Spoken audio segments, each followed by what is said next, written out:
orang asal. Inilah cerita seorang yang bernama Abang Pio. Abang Pio orang yang sangat ganteng, badannya tinggi, hidungnya mancung, kulitnya kulit langsat. Sudah tidak ada lagi, dia hidup dengan ibunya. Pekerjaan Abang Pio, dia hanya disuruh bos-bosnya mengantar barang-barang untuk seorang raja. Raja itu mempunyai putri.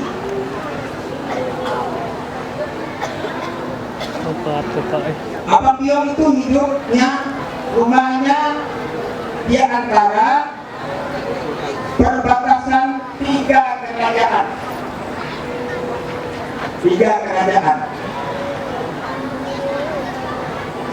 Pada suatu ketika dia mengantarkan barang ke tempat raja, anak raja itu jatuh cinta padanya dan pacaran dengan dia. Katanya, "Mak, tolong pinangkan anak raja itu." Setelah dia mamanya datang ke rumah raja, anak raja pun suka dan menerima pinangan dari Abang Pio. Setelah dia bertunang, dia pergi ke tempat tunangannya. Tapi ketika di jalan dia mau berak karena kekenyangan mungkin. Dia mau berak, ada bapak, dia berak di atas batak di belakangnya, berak di atas batak. Tiba belakang pura-pura. Lalu setelah berak, pura-pura itu berjalan masuk ke dalam air. Diamnya pura-pura membawa dayanya ke dalam air, dikiranya dayanya tahu berjalan, bisa berjalan. Setelah datang ke rumah raja, balapnya di tempat tunangannya makan di rumah raja karena Abang Pio itu orang yang sederhana. Tapi di tempat raja kan banyak lauk-lauk yang enak-enak. Ketika itu dia makan minyak sekali. Wah, enaknya. Ada yang sambal yang enak, daging yang enak-enak, mungkin sayur yang enak. Setelah itu, waktu mau tidur, rasanya mau berak karena kekenyangan. Lalu katanya dengan Dayang Putri itu, Putri Raja, Dayang, aku mau berak, katanya. Ya, dalam mau berak aku antar kamu ke jalan. Usahalah katakan aku ke jalan, kayak aku kan bisa di dalam. Lalu diambilnya ini. Ting merah tahu. Duduk di atas kandang dan berak di atas kandang.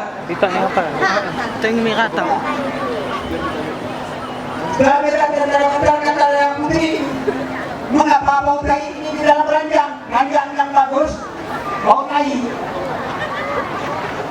Usir lantai kamu itu, tanya. Lalu kata Abang Pio, ada tai jangan cepat lari, ini dah bau nih. Ada itu. Kita orang tiba berak je. Cepat lari katanya. Dia aja. Tidak juga bergerak tai itu. Cepat lari cepat. Tidak. Mungkin tidak. Bau nak. Aduh, bau nak katanya. Lalu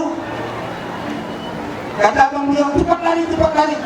Karena geramnya melihat taiknya tidak mau lari, diambilnya bantal, dipukulnya taiknya.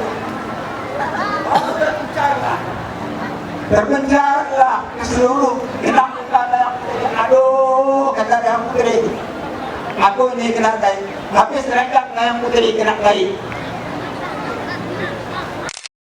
Tempat mamanya, ketokkan pintu.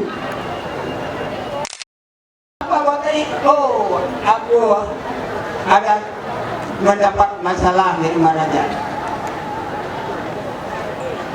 Lalu yang berikutnya, karena dia itu gandeng dan ada raja di situ yang lain, dia sering ke rumah raja yang lain, pacaran lagi dengan anak raja yang lain.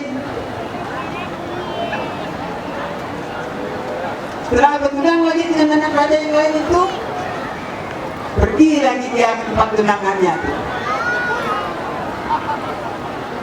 Pergi ke tempat tunangannya, rumah di tempat raja itu lauknya pelanguk. Mungkin dapat jerat tuh. Ada orang pasang jerat dapat pelanguk.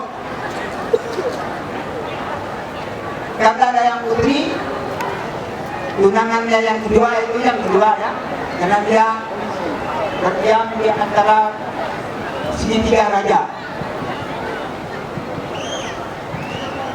Lalu katanya, makan bang, kata Dayang, dan bujuk dia makan. Tapi dia biar ya Dayang, kami sering gak makan pelanduk. Lalu setelah orang tidur semua, pergi dia ke dapur yang gelap itu cari lauk pelanduk. Datang ke tempat yang gelap, dia mengambil lauk pelanduk yang ada di dalam belanga. Karena raja itu masak pakai belanga. Lalu dimakannya lahap-lahap lah daging pelanduk. Setelah itu dia mencari sendok kena gelap, ada sendoknya. Dia angkat ke belanga, lalu mau minumnya. Tiba-tiba belanga nyungkup kepala. Nyungkup kepala. Lalu tak bisa melihat, potang panting sana sini sampai nabrak. Jangan. Kau mati pelak kau lama awan tu cerita. Sikit yang betah belakang tu. Segala kursi raja, meja kursi di dapur raja habis juga. Karena sedikit pecah dapat juga dia melihat. Berlari aja ke rumah mamanya. Setelah datang ke rumah mamanya, diketok-ketok pintu, mak, bukakan pintu. Tapi apa terjadi? Setelah mamanya bukakan pintu, mamanya terkejut, kaget sekali. Karena apa? Lihat orang ketapu belanga. Lalu mamanya karena terkejut, tumpah begini. Lalu tumpah mamanya jatuh pingsan. Jatuh pingsan mama. Lihat mamanya jatuh pingsan dah berdiri. Ini kata mamanya, ini suatu nasihat bagi kamu. Janganlah kamu melakukan hal yang seperti ini lagi. Mak katanya, saya ini akan bertobat, tidak akan melakukan hal seperti ini dan tidak akan bertunang lagi katanya. Biarlah saya menjadi budak lapok katanya. Nah, turun gadis, naik gadis, cerita pun habis. Turun ubah, naik ubah, cerita pun udah. Turun gadis, naik gadis, berganti serai, ditambah bumbu. Mudah-mudahan cerita ini bernilai dan mendapat nomor 1.